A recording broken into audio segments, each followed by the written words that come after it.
C'est un miracle de Pâques, rien de moins. La pire verrue urbaine de Québec, où à peu près, va voir naître un projet de logement majeur. Bienvenue à Nouveau Info Québec.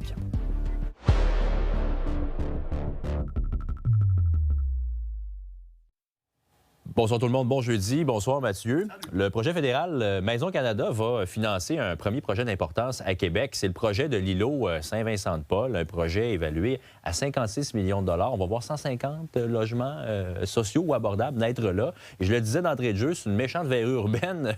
On n'espérait plus vraiment grand-chose naître là. L'îlot Saint-Vincent-de-Paul, Jean-Simon, c'est juste à l'entrée du Vieux-Québec, en haut de la côte d'Abraham, coin Honoré-Mercier. Depuis 40 ans, c'était laissé à l'abandon. Il y a eu là longtemps une église démolie au début des années 2000. Ensuite, la Ville, en 2022, sous l'administration Marchand, avait acheté le site. Monsieur le maire disait avoir l'espoir d'amener là du logement social rapidement. Le problème, c'est qu'il manquait de l'argent. On avait développé un concept. Mais cette fois-ci, c'est la bonne. Il y a une entente avec le tout nouveau projet Maison Canada du premier ministre Carney qui est venu injecter les fonds nécessaires. Bref, le fédéral arrive avec 11,2 millions de dollars. Ça vient compléter un montage financier qui, tu le disais, totalise 56 millions. Les travaux commenceraient au printemps prochain, en 2027. Bâtisse livrée 1 an et demi, 2 ans plus tard. Et à ce moment-là, oui, 151 logements sociaux ou abordables qui seraient disponibles. Près du tiers d'entre eux, des 4,5 aux plus grands, donc pour des familles. On comprend que le maire Bruno Marchand est aux oiseaux. Oh, que c'est une belle journée.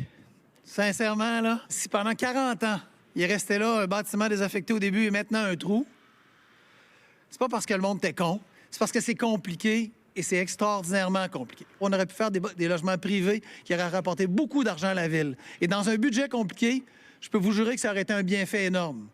Mais il y a eu des femmes pour se battre pour faire en sorte qu'on fasse du logement social, qu'on fasse du logement abordable. Et non, c'est pas si évident que ça. C'est tough en maudit. Parce que non, les villes roulent pas sur l'or. Mais bon, le diable est dans les détails, Mathieu. C'est jamais tout le monde qui est content. Et d'ailleurs, dans le milieu communautaire, il y a des gens qui sont pas satisfaits. On vient tout juste d'entendre le maire Marchand dire logement social et abordable. Oui. Et ça, c'est important. Pas la même chose. Au départ, le projet prévoyait 125 logements sociaux, donc avec le loyer plafonné. Mais là, le projet final, c'est 151 logements. On en rajoute donc une trentaine, grosso modo, qui vont être abordables. Le mot abordable veut dire que le loyer peut atteindre 150 du loyer plafonné des loyers sociaux. Okay. Donc, c'est pas du tout la même chose. Par exemple, un 4,5, les unités les mieux situées, là, les unités de coin, pourraient monter jusqu'à 1 600 $ par mois. Évidemment, le Comité populaire Saint-Jean-Baptiste est indigné de ça. Il y a quand même une amertume aujourd'hui, puis on est déçus que ce qui nous a été présenté comme un levier me semble être imposé dans ce projet-là par la Coalition Avenir Québec. Ça fait plus de 40 ans que la communauté se mobilise pour ce terrain-là et on a l'impression aujourd'hui qu'il y a 20 de ce terrain-là qui nous échappe. Qui a besoin d'un 4,5 à 1 600 $? On a le choix. C'est ce projet-là ou c'est pas de projet? Ma réponse est claire. C'est ce projet-là. Nous, c'est sûr qu'on va continuer tant qu'on n'aura pas 100 de ce que l'on souhaite. Continuer jusqu'à ce qu'ils obtiennent 100 de ce qu'ils souhaitent, ça veut dire une manif le 18 avril en après-midi, organisée par le Comité populaire de Saint-Jean-Baptiste. Merci beaucoup, Mathieu. Je t'en prie. Bon Joyeux week-end. Pâques, tout le monde. Ben oui, joyeux Pâques. Maintenant, des travaux à l'intersection de l'avenue Cartier et du boulevard René-Lévesque pour le projet de tramway vont débuter à partir du 13 avril pour une durée d'une semaine. Et ça va faire en sorte que Cartier va être fermé entre la rue Crémazie et la rue Fraser et le boulevard René-Lévesque entre Bourg-Lamaque et Salaberry. Sauf pour les résidents, les travaux visent à relocaliser les infrastructures souterraines pour dégager la plateforme du futur tramway. On a assisté à une manifestation monstre du milieu communautaire aujourd'hui à Québec. Il y a près de 10 000 personnes qui étaient devant l'Assemblée nationale pour clore les 2 semaines de grève du mouvement Le communautaire à bout. Voici le reportage de Juliane Perrault. Il y a quelqu'un qui va sortir en psychiatrie aujourd'hui.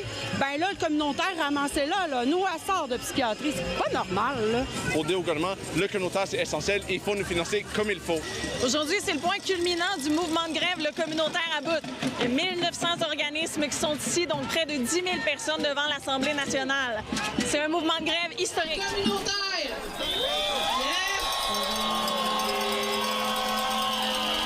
On a bâti cette force-là, que le communautaire n'a jamais eu cette force. Les enjeux, là, c'est le communautaire qui les a. C'est nous qui les avons. On veut faire bien notre travail. On ne laissera pas personne tomber. Le communautaire a décidé de changer de posture. On est passé d'à genoux à debout. C'est le fait qu'on n'ait pas de réponse là, de l'intérieur des murs de l'Assemblée nationale, bien, ça fait monter encore plus la colère. Là. Les 17 régions administratives sont présentes aujourd'hui pour rappeler les besoins aux 4 coins de la province. On vient de Laval plus précisément. Puis oui, on est à bout, le communautaire est à bout. Bien, on est monté de Trois-Rivières parce que c'est important pour nous, en fait, de tout ce mouvement-là qui est en train de se passer. C'est quand même un mouvement qui est historique. C'est une réalité qui actuellement dépasse qu'est-ce qu'on a déjà connu par le passé. L'Aube-Rivière ici à Québec qui déborde, fait que veut pas, à un moment donné, ça déborde dans les régions également. J'espère qu'on va être entendu. J'espère qu'on va changer de ministre parce que clairement, elle n'est pas à l'écoute du tout. C'est la pire ministre. En grève depuis les 2 dernières semaines, le milieu communautaire accentue les pressions sur le gouvernement. Il demande un meilleur financement. Donc, nous financer plus, c'est permettre de répondre à plus de locataires, c'est de nous permettre d'aller plus en profondeur que le monde. On est submergé par la demande qui ne cesse d'augmenter d'année après année, tandis que notre financement est gelé depuis des années. On doit toujours faire plus avec moins. Lundi dernier, avec le Réseau québécois de l'action communautaire autonome qui représente les 4500 groupes du Québec, plus le mouvement Le communautaire à bout, on a exigé la démission de Mme Rouleau. On veut un changement de leadership. Ça prend quelqu'un qui est intéressé par les groupes communautaires. Faut dire qu'on trouve des groupes de tous les horizons, itinérance, logement, pauvreté et bien d'autres. Près de 80 des gens qui travaillent dans les organismes communautaires sont des femmes.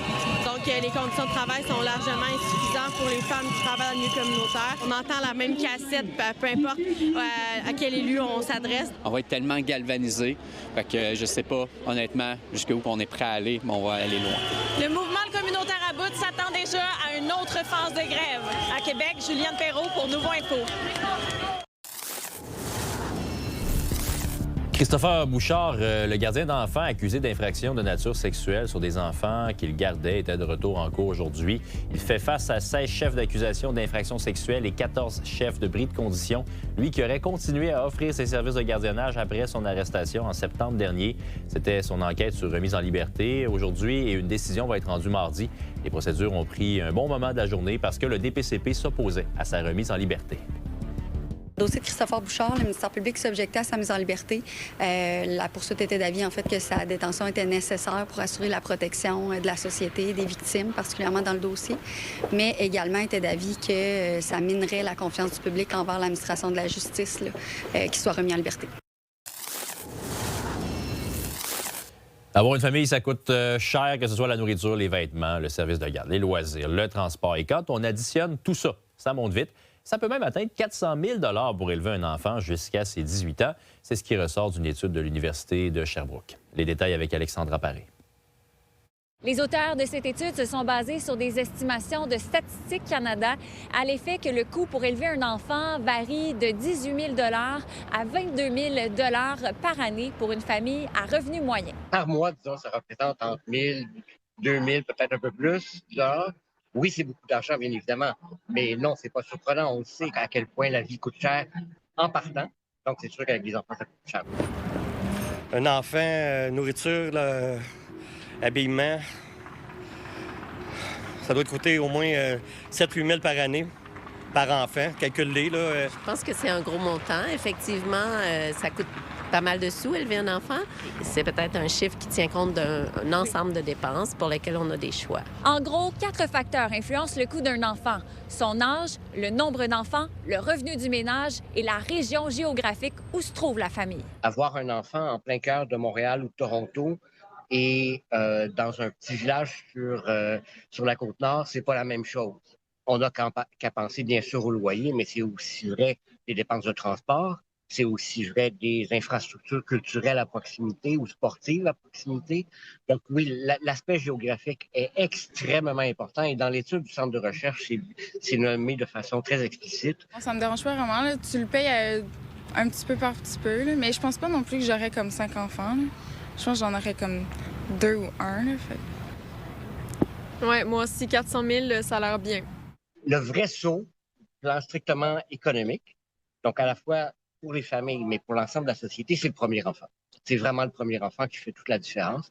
Après ça, pas qu'on s'en fout, bien sûr, mais la roue est enclenchée, les programmes existent. On le sait, au Québec, on est des champions du monde quasiment avec nos CPE, avec nos crédits d'impôt aux familles, ce genre de programmes qui changent tout, mais littéralement tout pour les familles et qui leur permettent d'avoir un fardeau purement financier beaucoup moindre. Ben moi, je veux pas d'enfant, là, fait que... Est-ce que c'est une question d'argent? Non, c'est plus personnellement, j'en veux pas, là, fait que... Donc, tu vas être riche? Oui, exactement. Je vais être la tante. La tante riche. Oui. À Sherbrooke, Alexandra Paré pour Nouveau Info.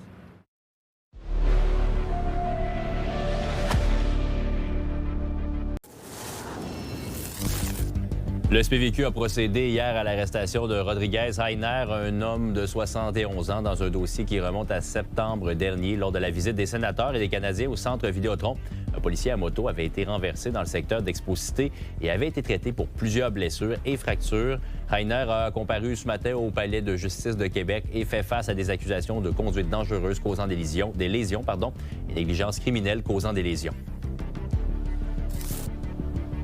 La dernière année a été occupée pour les pompiers de Québec. Selon les données de son bilan annuel, le service de protection contre l'incendie a répondu à plus de 15 000 appels de toutes sortes. C'est une hausse de près de 8 par rapport à 2024, notamment à cause de l'augmentation de la population. Lors de ces interventions, on déplore 4 morts, dont 2 qui sont sous enquête.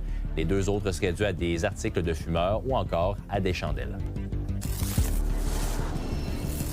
Antonine, c'est la fin officielle de l'ère Legault. J'ai pensé que ce serait intéressant de faire une rétrospective avec toi de ces 8 années de règne. 2018, premier mandat. On va revenir dans le passé un petit peu. Ça avait bien commencé pour François Legault.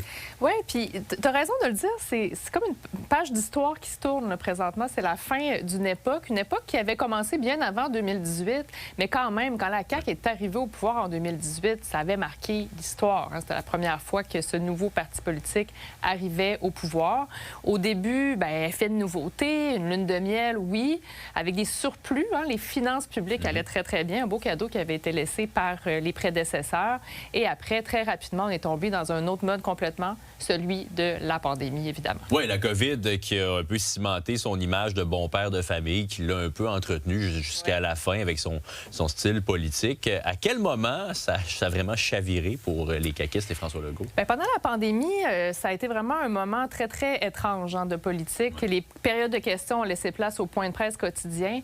Mais c'est vraiment plus tard. En fait, c'est après la réélection de la CAQ avec 90 députés. C'était une grosse majorité où, là, tranquillement, ça s'est mis à moins bien aller. Je pense que l'abandon du troisième lien, évidemment, c'est un moment assez marquant. Ouais. Et avec l'élection partielle dans Jean Talon, c'est là qu'on a vu les courbes de sondage se croiser. Le Parti québécois qui a monté et la CAQ qui a commencé à descendre. Et là, je pourrais nommer plein d'autres événements qui ont précipité les choses. Bien oui, mais depuis, François Legault vit un peu un supplice de la goutte.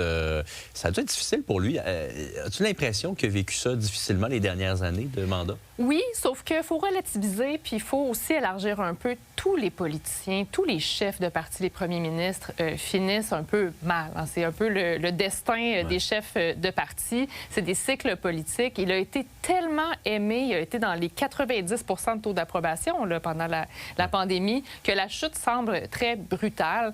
Évidemment, là, maintenant que c'est son départ aujourd'hui, on est davantage dans les hommages. On voyait aujourd'hui à l'Assemblée nationale, les gens se forcent pour trouver des choses positives à dire. Mais c'est quand on prend un recul puis que les années passent que finalement le vrai bilan d'un gouvernement se fait connaître. Justement, dans l'Emmanuel scolaire de mes garçons, là, dans quelques années, l'ère François Legault, on va la décrire comment, selon toi? Le premier bloc, c'est la pandémie. Je pense qu'il va avoir marqué l'histoire pour avoir géré la pandémie. Puis sinon, c'est le nationalisme, la troisième voie. Donc, pas de référendum oui, non, mais du nationalisme assumé à l'intérieur du Canada.